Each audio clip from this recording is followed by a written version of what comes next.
আসসালামু আলাইকুম। আজ আমরা আলোচনা করব প্রপোর্শনাল রিপ্রেজেন্টেশন বা পিআর পদ্ধতি নিয়ে।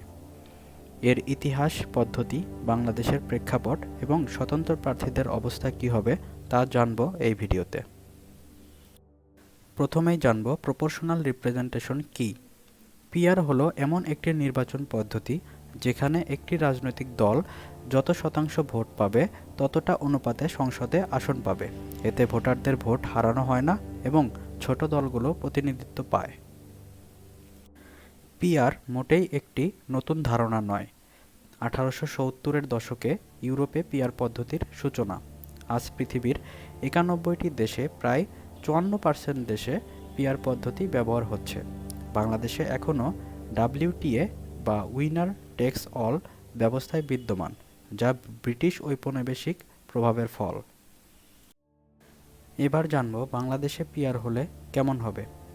বাংলাদেশের 300 আসনের সংসদে পিআর হলে দলের প্রাপ্ত ভোটের হার অনুযায়ী আসন বরাদ্দ হবে। উদাহরণস্বরূপ বলা যায়, যদি কোনো রাজনৈতিক দল মোট ভোটারের 1% ভোট পায় তাহলে তারা 3 জন প্রতিনিধি সংসদে দিতে পারবে। নিকট ভবিষ্যতে মিশ্রিত ব্যবস্থা অর্থাৎ মিক্সড মেম্বার প্রপোর্শনাল এমএমপি নিয়ে আলোচনা চলছে, যেখানে 200 আসন পার্টিভিত্তিক এবং 100 আসন সরাসরি নির্বাচিত প্রার্থীর মাঝে বিতরণ হবে। পুরোপুরি পিআর পদ্ধতিতে স্বতন্ত্র প্রার্থীদের আসন পাওয়া কঠিন, কারণ ভোট হয় দলভিত্তিক। তবে মিশ্রিত মডেলে স্বতন্ত্ররা সরাসরি নির্বাচিত হওয়ার সুযোগ পাবে। বাংলাদেশের রাজনৈতিক সংস্কৃতি, ভোটার সচেতনতা এবং স্থানীয় সরকারের অবস্থা পিআর পদ্ধতির জন্য প্রস্তুত নয়।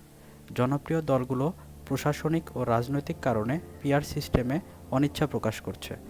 বিএনপির শীর্ষ নেতারা পিআর প্রণয়নের ক্ষেত্রে সতর্কতা এবং গণতান্ত্রিক সুস্থিতির জন্য ভাববার আহ্বান জানিয়েছেন। পিআর গণতন্ত্রকে আরও ন্যায্য করে তুলতে পারে, ছোট দল এবং সংখ্যালঘুদের প্রতিনিধিত্ব নিশ্চিত করে। তবে বাংলাদেশের জন্য এতে উপযুক্ত সাংগঠনিক ও রাজনৈতিক সংস্কৃতির বিকাশ জরুরি। ভোটার শিক্ষায় গুরুত্ব বৃদ্ধি পাওয়া প্রয়োজন। ভিডিওটি ভালো লাগলে লাইক দিন, শেয়ার করুন এবং সাবস্ক্রাইব করতে ভুলবেন না। মন্তব্যে আপনার প্রশ্ন বা মতামত জানান। ধন্যবাদ।